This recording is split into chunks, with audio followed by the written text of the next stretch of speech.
This channel does not promote any violent, harmful, or illegal activities. All content provided by this channel is meant for an educational purpose only. পথ দুর্ঘটনায় এক যুবকের মৃত্যু ঘিরে উত্তপ্ত ভাঙড়। পুলিশের ভয়ে পালিয়ে যাওয়ার সময় দুর্ঘটনা বলে অভিযোগ। বড় খবর এই মুহূর্তের। পথ দুর্ঘটনায় এক যুবকের মৃত্যু ঘিরে উত্তপ্ত ভাঙড়। পুলিশের ভয়ে পালিয়ে যাওয়ার সময় এই দুর্ঘটনা বলে অভিযোগ। ঘটনায় মৃত্যু হয় এক যুবকের। ঠিক কি ঘটেছে, কি অভিযোগ, এই মুহূর্তের পরিস্থিতি বাকি? সত্যজিৎ আমাদের সঙ্গে টেলিফোনে রয়েছেন, আমাদের সহকর্মী সত্যজিৎ।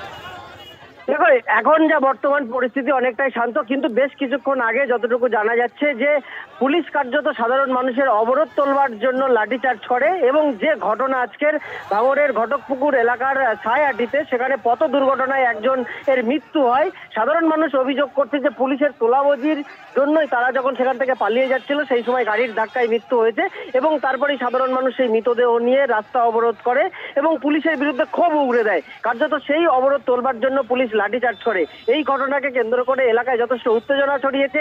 মৃত ব্যক্তিকে নলমুড়ি হসপিটালে নিয়ে যাওয়া হয়েছে এবং পাশাপাশি আরো দুজনকে আহত, তারাও নলমুড়ি হসপিটালে চিকিৎসাধীন। গোটা ঘটনায় পুলিশের বিরুদ্ধে কিন্তু ক্ষোভ উগড়ে দিচ্ছে সাধারণ মানুষ। নজর রাখো। কজন ছিল বাইকে? কজন ছিল? আমার ভাগনার আমার ভাই দুজনা ছিল বাইকে। এইবারে তোমাকে কলকাতা পুলিশ ওদের দেখে লাঠি উঁচু করেছে, ছেলে মানুষ ভয়তে করে গাড়িটা টানতে গিয়ে পিছনে বাইকে মেরেছে। ওরা বাইক টান থাকতে পারেনি, পিছন ধরে টেনেছে, ওরা গাছে গিয়ে মেরেছে। কিছু হলেই ঘটকপুকুর চৌমাথা অবরোধ করো, এখানে অশান্তি অরাজকতা বিশৃঙ্খলা তৈরি করো, এই ধরনের কিছু মানুষ আছে। আমরা সকলের কাছে অনুরোধ করব যে একটা দুর্ঘটনা ঘটেছে এবং প্রত্যেকটা মৃত্যু অত্যন্ত দুঃখের, বেদনাদায়ক। সবাই মিলে শান্তিপূর্ণভাবে তাকে কীভাবে সৎকার করা যায় এবং শান্তি শৃঙ্খলা কীভাবে বজায় রাখা যায় সেই আবেদনটুকু সকলের কাছে করব। মহাষষ্ঠীতেও পথে নামছেন জুনিয়র ডাক্তাররা। ষষ্ঠী থেকে প্রতিবাদ পরিক্রমায় জুনিয়র চিকিৎসকরা।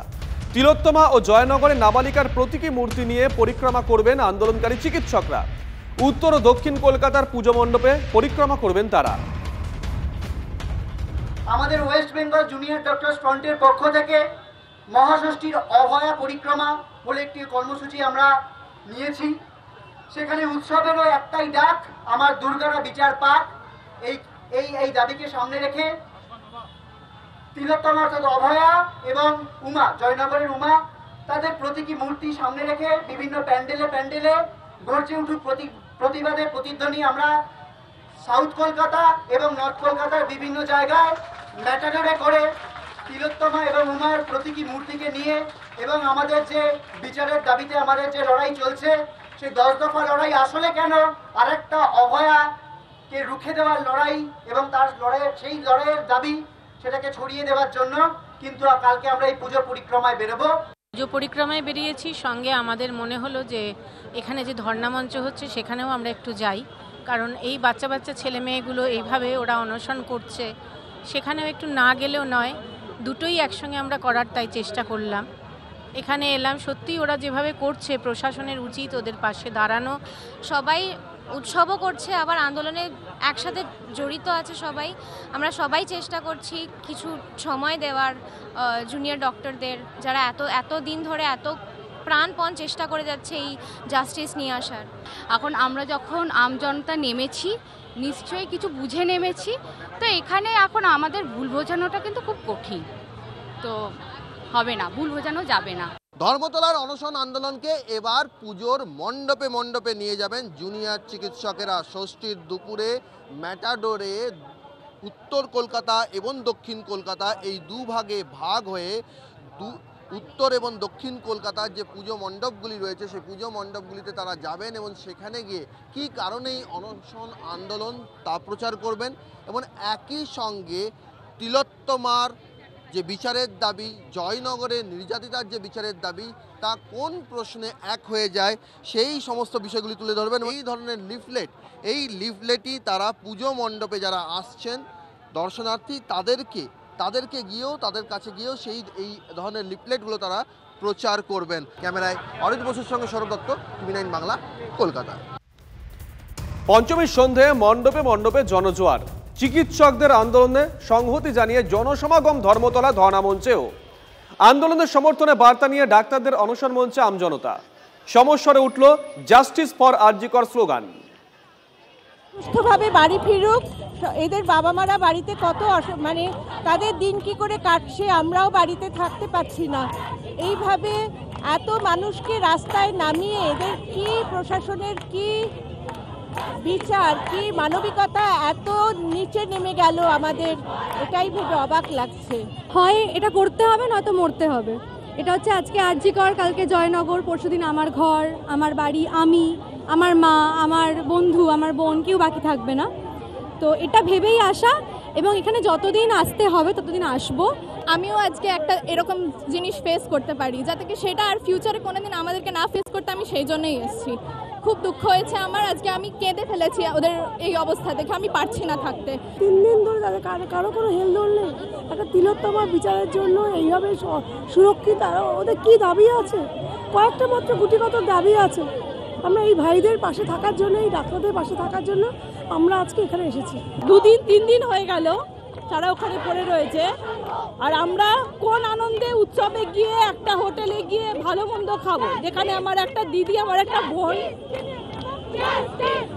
চলে গেছে। আমাদের ভাষণ অলরেডি চলে গেছে, আমাদের ভাষণ হয়ে গেছে, মা দুর্গা অলরেডি ভাষণ চলে গেছে। তা আমাদের বিচার চাই। আমাদের উমা 10 বছরের বাচ্চা, ওকে কি করে এরকম একটা ঘটনা ঘটতে পারে, যেখানে আমাদের সিএম একটা মহিলা হয়ে, এটাকে আমরা কিছুতেই মেনে নিতে পারছি না। তাই আমরা এখানে রাস্তায় আছি, রাজপথে আছি, আমরা রাজপথ দখল করে চলবো যতদিন না বিচার পাচ্ছি। উৎসবের সঙ্গে বিরোধ নেই, সমর্থন আছে আন্দোলনেও। সেই বার্তা নিয়ে পঞ্চমীর সন্ধ্যায় ধর্মতলায় অবস্থান মঞ্চের সামনে জনজোয়ার, সাধারণ মানুষের জনসমাগমের চাপে অবস্থান মঞ্চের সামনে যে ব্যারিকেড ছিল, সেই ব্যারিকেড সরিয়ে সাধারণ মানুষকে বসার জায়গা দিতে বাধ্য হলেন জুনিয়র চিকিৎসকরা। পুলিশ প্রশাসনের তরফেও মিলল অনুমতি, ট্রিপল বিছিয়ে তাদের বসতে দেওয়া হলো, এবং সেই অবস্থান মঞ্চ থেকে তারা ক্রমাগত স্লোগান তুলে যাচ্ছেন, জাস্টিসের স্লোগান তুলছেন। এবং পঞ্চমীর সন্ধ্যায় এই জনসমাগমের একই স্বর, আরজি কর, আরজি কর। ক্যামেরায় কল্যাণ মণ্ডলের সঙ্গে সৌরভ দত্ত, টিভি 9 বাংলা, কলকাতা।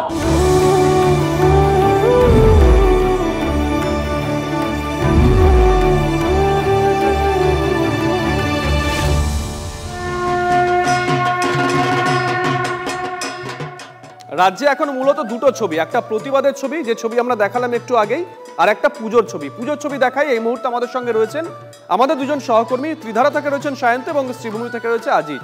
সায়ন্তর কাছে একটু যাই। সায়ন্ত, আমরা প্রতিবাদের ছবিও তো দেখছি, পাশাপাশি পুজোর ছবিও। সায়ন্ত।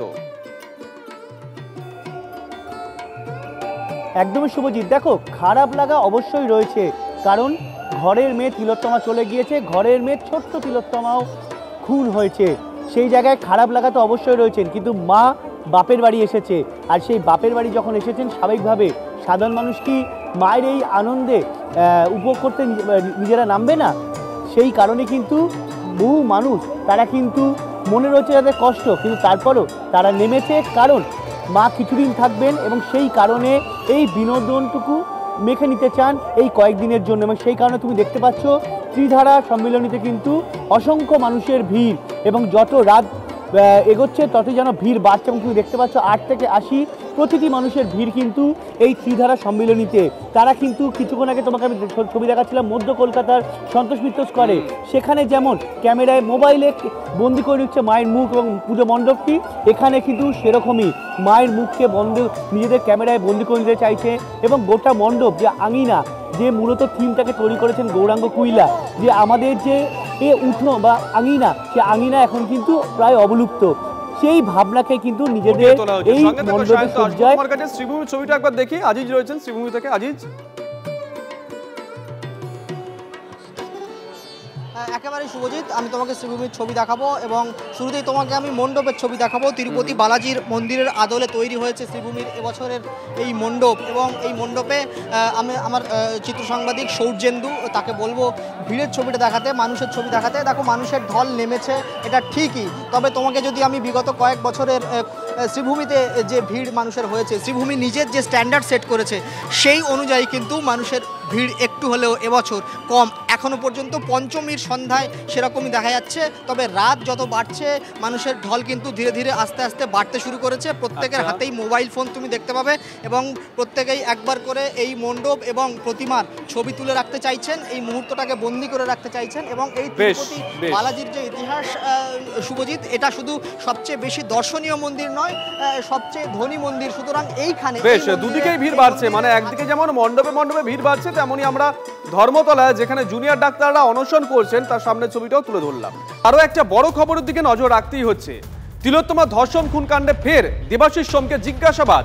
আজ প্রায় 6 ঘন্টা সিবিআই দপ্তরে ফরেন্সিক মেডিসিন ডিপার্টমেন্টের চিকিৎসক দেবাশিস সোমকে জিজ্ঞাসাবাদ করেন তদন্তকারী আধিকারিকরা। দেবাশিসের বাড়ি থেকে 2টি ফোন বাজেয়াপ্ত করেছিল এজেন্সি। সূত্রের খবর, সেই ফোন সামনে রেখে দেবাশিসকে জিজ্ঞাসাবাদ করা হয়। দেবাশিসের ফোন থেকে একাধিক নথি পেয়েছিলেন তদন্তকারী আধিকারিকরা। 7, 8 ও 9 তারিখ কার কার সঙ্গে ফোনে কথা বলেছিলেন দেবাশিস, সে বিষয়ে 6 ঘন্টা জিজ্ঞাসাবাদ। বিকেল 5:30 নাগাদ সিজিও কমপ্লেক্স থেকে বেরিয়ে যান দেবাশিস সোম।